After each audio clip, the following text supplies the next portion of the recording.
Hello, Keith Rucker here at VintageMachinery.org.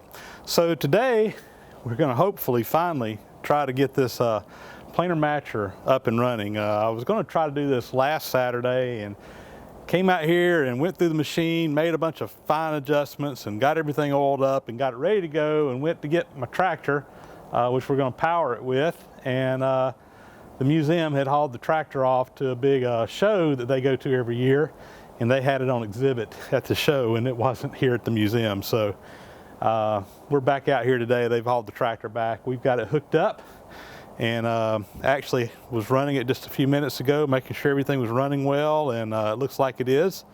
And we're about ready to go. So a couple of little comments before we get started with this, because it seems like every time I do anything with the planer matcher, I get all kinds of comments from you guys like, oh, that looks dangerous. Well, guess what? It is. This machine, yes, it will eat you alive if you're not careful around it. But you know, people worked around this kind of machinery back in the day, 10 hours a day, 12 hours a day, 7 days a week, and most of them did so without having serious injury.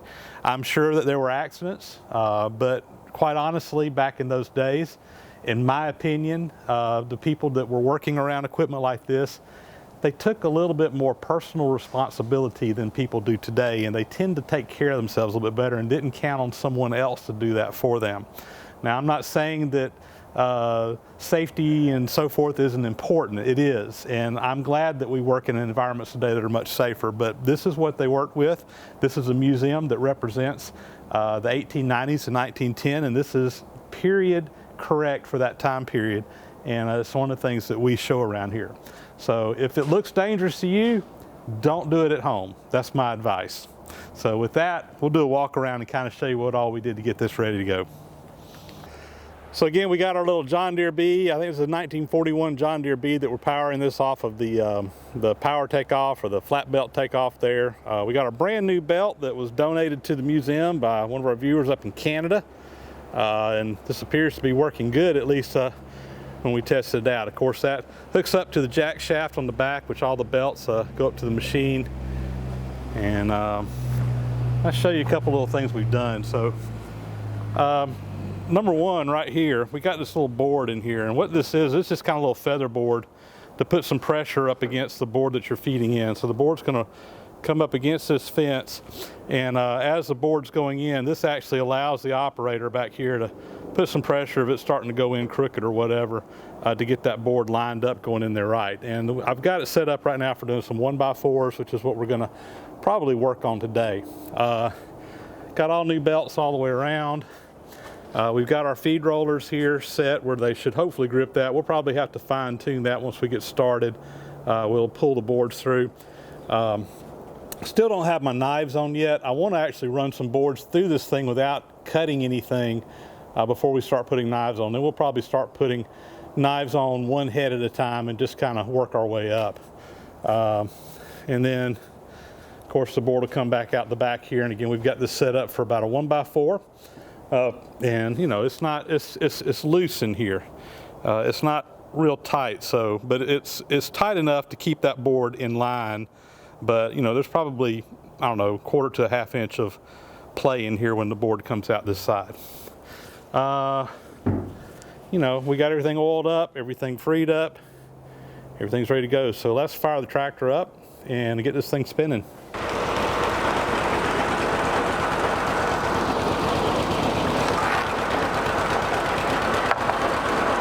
We've got a rough cut 1x4, and again, right now all I'm doing is just making sure that it's going to feed through properly. I can use this feather board here to push it up against the fence.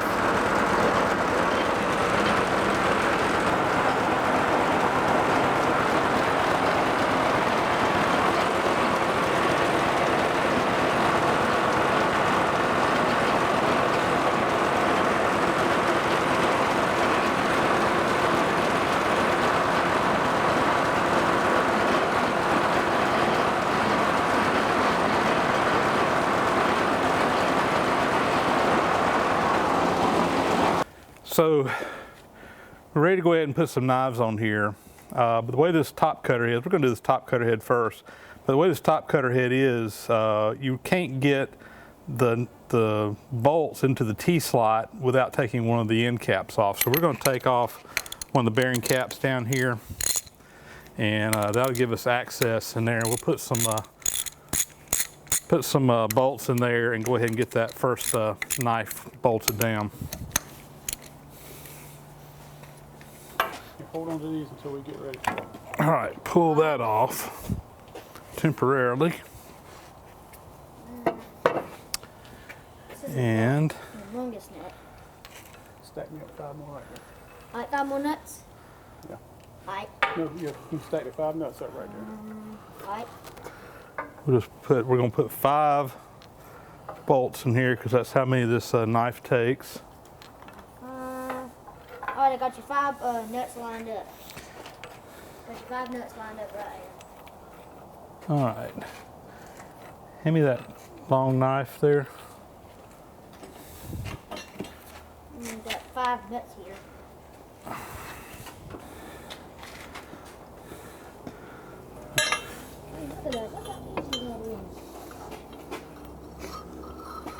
All right. I'll hand you your bolts, your nuts. Yeah, hand me some nuts. All right, there you go. Here's one. Here's the last one.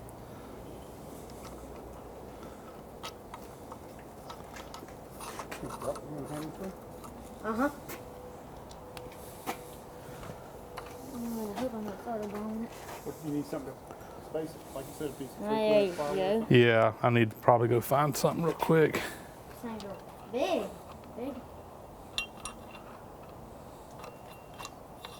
Big nuts. Right, here you go. And I'll give you the next 2.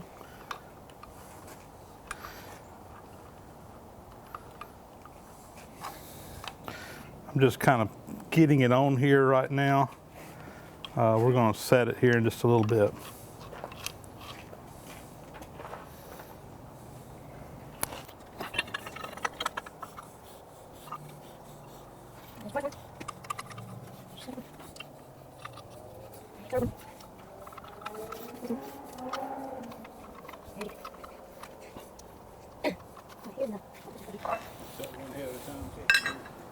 Yeah. I'm just snugging these right now. We're going to actually have to adjust the height of these blades here in another step. So, all right, guys, we're going to go ahead and get these knives on now. And I almost forgot that I got some washers that need to go in between these, and I went and got those cleaned up. So I'm just going to go ahead and put those on first. And just for the record, I have weighed the 2 knives, and they are the same weight. We want this to be balanced. And then the washers and the nuts the bolts and nuts are all pretty much the same weight. Were done on CNC machine. And then these washers that I'm putting on here, that they're matched on each side so that everything will stay in balance. So let's get the washers on, and then we're going to set the knife.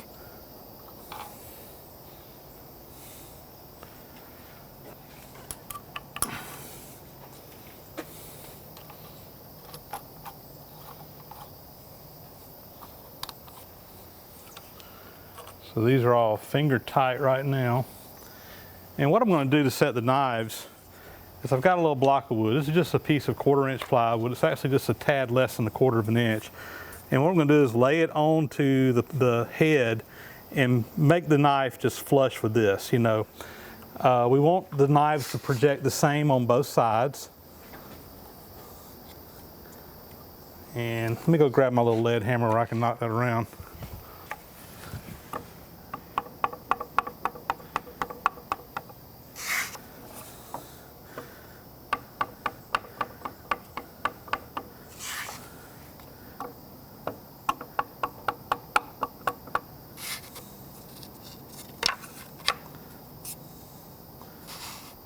That is pretty darn close right there. Maybe just a little bit proud on this side.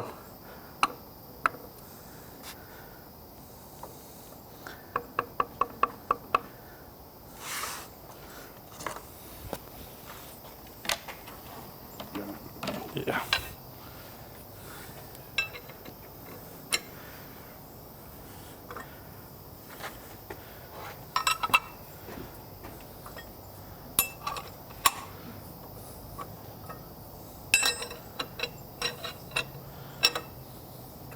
I'm going to double check that.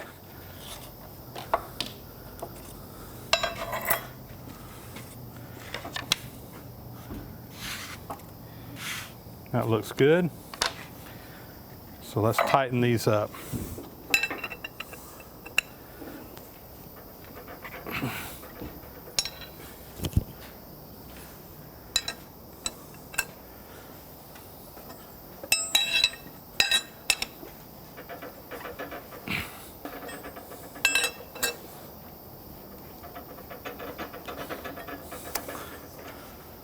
All right, we're going to rotate this around now and get the other side. Come on. Same this way, be fine. Just a touch more right there.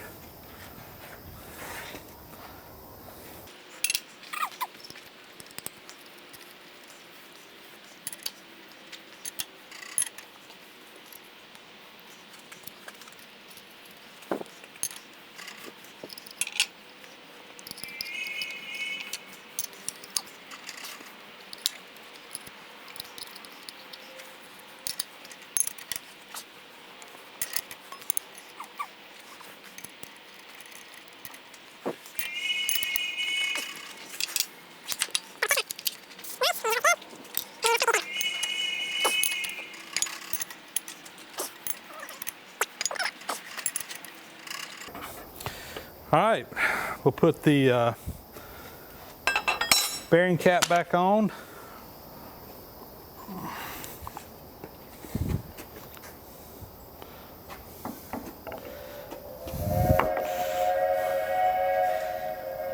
And we should be ready to go.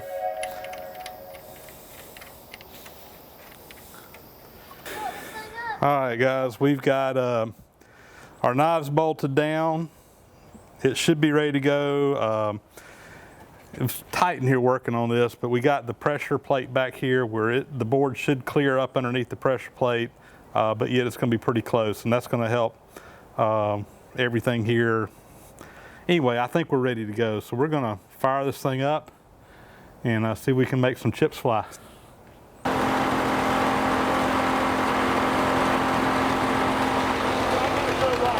Huh? Come out here and ride that train all day long. Let me come out here and play. You know? You're right. Or something. All right, guys. We got knives on this thing. We engage the feed works.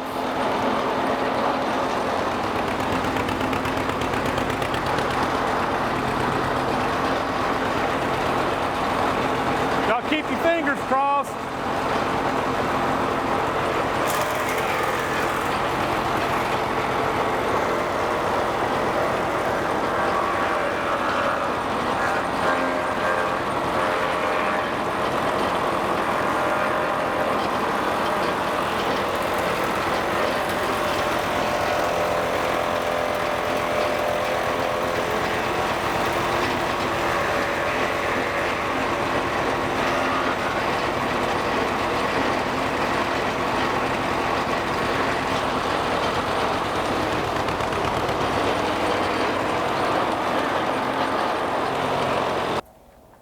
All right, guys, so after the first cut, we got a little small problem. It's nothing huge, nothing we can't deal with, but I want to kind of show you what we're dealing with here. So if you look, you see a little groove right here. We didn't have the cutter head down quite far enough to clean it up, which is fine too. We're fine tuning it right now. But see this little groove that's in here? That's where the bolt heads are actually hitting the wood as it's going around.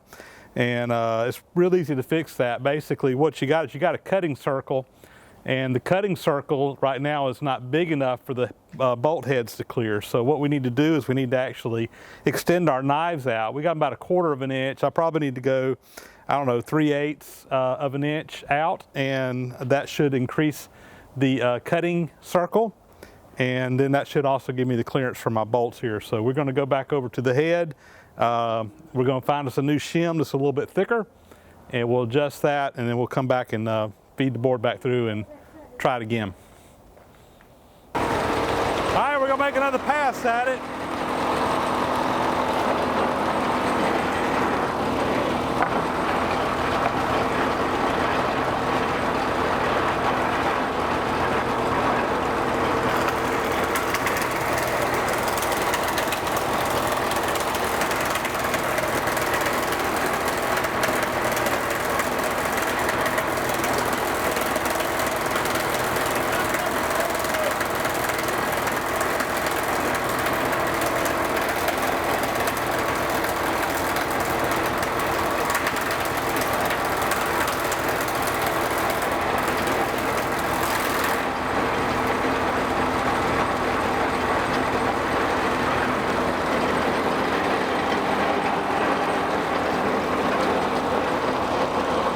One beautifully planed board. All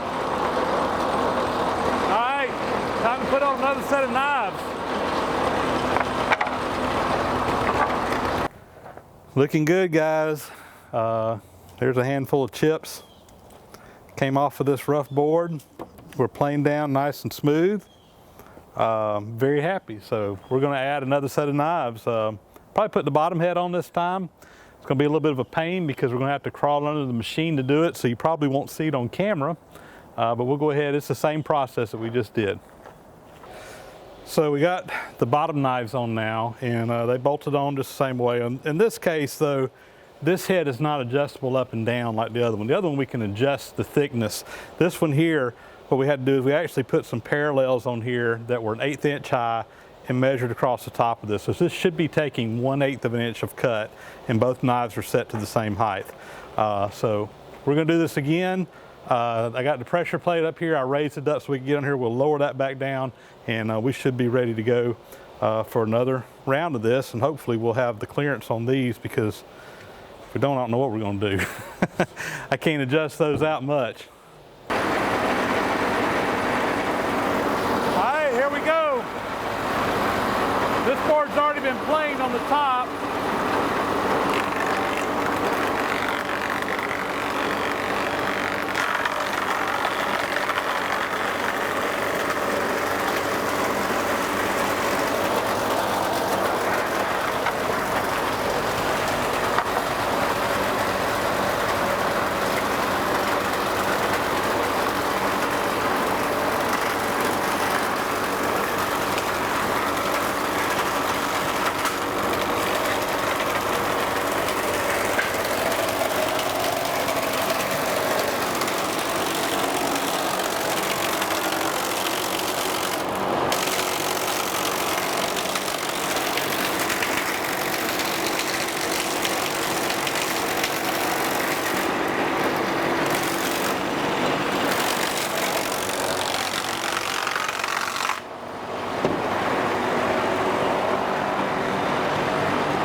All right, guys, that's the bottom side. Again, looks good. We got a little fine adjusting to do to get it just set just right. Haven't checked my thickness yet, but that's easy enough to work out. But we're planing two sides of the boards, and we're making good progress, so only the side heads to go. All right, guys, so that'll be a wrap for today. We got the top and bottom heads running. I want to thank my assistants today. Mr. Brock Fitzgerald's been out here helping us. He's excited to see this thing run, aren't you, Brock? Yes, sir. How long have you been waiting to see this machine run? 2 years. Yeah, he's been ready. When we found out he was going to run it, he said, I'm going to come over there with you. And then Mike Wiggins has also been out here with me today. Again, Mike, we were doing the broaching job earlier, and now he's out here helping me with this, and he came down from Statesboro. If you haven't already, Mike's got a good YouTube channel, Backyard Machine Shop. Yep, so, Backyard Machine Shop. Go check it out. He's got some good machine shop stuff on there too. We're going to have to, I think they're putting the train in right now. We're at the end of the day. So we're going to have to come back and get the side heads running, but that should be fairly easy after these. So we're halfway there, probably over halfway, because the side heads should be a lot easier. Thank you guys for watching, and we'll check you later. Have a good day. Here comes the train.